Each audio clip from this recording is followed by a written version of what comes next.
Well, Israeli Prime Minister Benjamin Netanyahu was among the first global leaders to congratulate Donald Trump after he all but won the U.S. elections. Netanyahu called Trump's triumph history's greatest comeback. Netanyahu's office released a statement saying that Trump's historic return to the White House offers a new beginning for America and a powerful recommitment to the great alliance between Israel and America. Israel is currently at war with Hamas and Hezbollah in Lebanon. Netanyahu had sparred with the Biden administration over his handling of the conflict. This is after Biden administration had threatened to cut U.S. military aid to Israel if it did not allow a surge of humanitarian aid to Gaza. Netanyahu had made little secret of his hopes for a Trump return. Speaking at a rally in Pennsylvania last month, Trump had criticized Biden for telling Netanyahu to hold back against Hamas and Iran.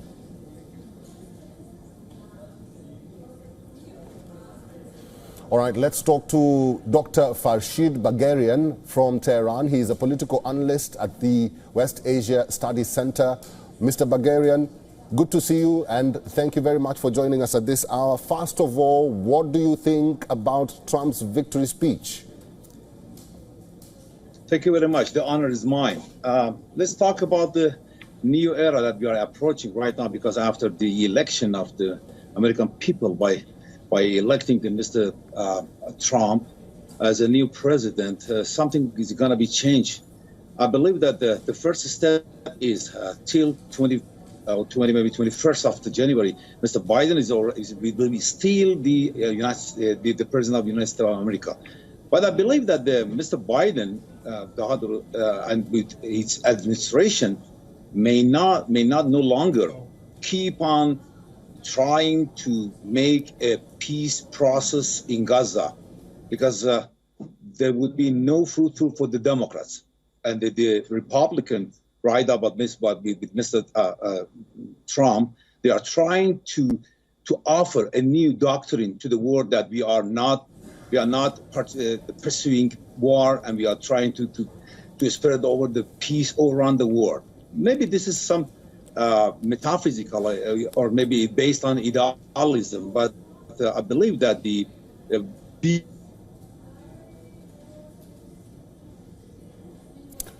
seem to have lost Mr. Bagherian. We'll have him back again at this hour. But there's so many leaders who are congratulating Donald Trump. We have the Indian Prime Minister Narendra Modi. We have the Israel Prime Minister Benjamin Netanyahu. We have the French President Emmanuel Macron. And we have El Salvador President Nayib Bukele, who are all congratulating Donald Trump on his win. This election has not yet been called, but Donald Trump says he is in the lead because most of the votes have gone to the Senate and have gone to the Congress, because the Republican is emerging victorious, or is emerging ahead of the Democrats. And we are yet to hear from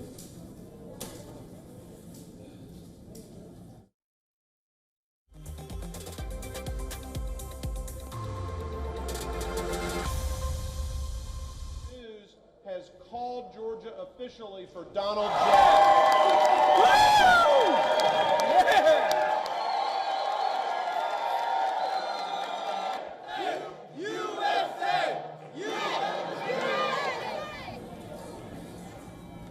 All right, so these are some of the celebrations from Florida, where Trump did make his victory speech moments ago, and America is waking up to a new dawn of Donald J. Trump returning to the White House. He says that he will unify the country. He says that he will make America great again. He says that he will work towards democracy and freedom for the United States. Bagherian is back. Bagherian, you were talking about some of the policies that Mr. Trump will be having on West Asia. There's so many hopes in West Asia of a Trump victory. Probably you can explain that to our viewers. Why is it so important for West Asia by having Trump?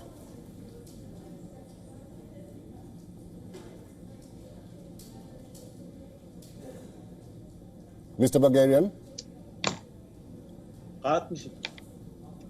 Yeah. Mr. Bagarian? Mr. Bagarian, can you hear me? Yeah, you can hear me? Yeah. Oh. Yeah, I was asking you, now that I got a question. I got a question. Oh, great. Yeah. Carry on. Oh, thank you very much. So I'm talking about that. If the war machine of United States is trying to be stopped during the Mr. Trump era or not, and the main factor for the West Asia is the peace process for the Gaza or Lebanon and maybe Iran and the other countries or on the or spread all around the region. But the main factor is Mr. Trump, after the first speech of his victory, announced that we are trying to keep peace process with Iran, and Iran is the main item. Not only is a new initiative, not only for Mr. Trump, but only for the Democrats. I believe that. Can you hear me? I can hear you. Carry on. Yeah, thank you very much. I believe that Mr. Trump must be honest, must be enough honest to stay on his word that I'm not trying, I have no initiative to spread the war. So the war in itself is an important thing, an important matter for all people in the West Asia, not only in Asia, even for India and China, because we are suffering from something like embargo, like war, some hunger, some food nationalism, some other thing, because the war right now is not only in the region, because in the north part of the region, for example, between Ukraine and Russia, what will be the next step for the Russia if the Russia is accepting the peace process with Mr. Trump with one call, as Mr. Trump said? So I don't believe that. I don't believe that the 100% Mr. Trump would reach the peace process all around the West Asia, because as I told you that the neocons against the polocons will produce much more machine gun, much more armaments, much more military bases. So I cannot accept that the Mr. Trump can finish the war process with one ring to Mr. Biden or Mr. Netanyahu. Besides, the Mr. Netanyahu itself during the counting of the votes of the last night election changed the cabinet and make it the cabinet with new doctrine. And this doctrine is offensive, not defensive. This is the most important thing that happened last night. Thank you. I'm ready for your next question. Mr. Bagarian, I just want to get it right from you. You are really not confident of a Trump presidency going forward because you think that Trump may delay some of his policies when it comes to West Asia, when it comes to the war in Europe. Exactly. Why is that so? Why is that so? Because the survival matter and the initiative for the survival of the United States, it depends on the military products and to produce war, because this is realism. And Mr. Trump is not coming from Mars and another planet. Mr. Trump is living in this planet, on this soil, because we have three types of the elitism in the United States. One is Capitol Hill, and the other is the Pentagon, and the third one is Wall Street. Pentagon and Wall Street together make the decision. They are the decision maker, and they are game maker for spreading the war all around the world. So I cannot believe that Mr. Trump can stand against these powers. I mean, I'm talking about the elitism of the United States.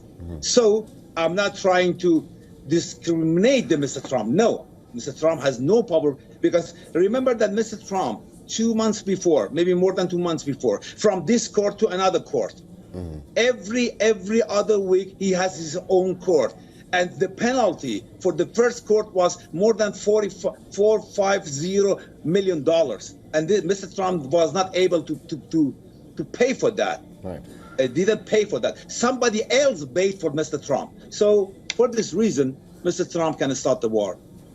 Unfortunately. Yeah. Mr. Bagarian, it's a very interesting point that you make. Yeah. I just want to prod you a little bit more, because until January next year, that's when Trump gets to the office. Do you think that President Joe Biden, in his current term, before he finishes his current term, he will be able to like change the axis, you know, bring these wars to an end? Do you think he has that time, he has that flexibility? I believe that Mr. Biden, not for himself, but for the sake of the Democrats, must bring some people to the peace process table. Why? Because Mr. Biden is trying to do that because if some assassination happened, for example, in the United States, against Mr. Trump, it would be some new process by changing the Constitution of the United States, maybe some new kind of the election, I mean, preemptive election, it can be foreseen. So Mr. Biden trying to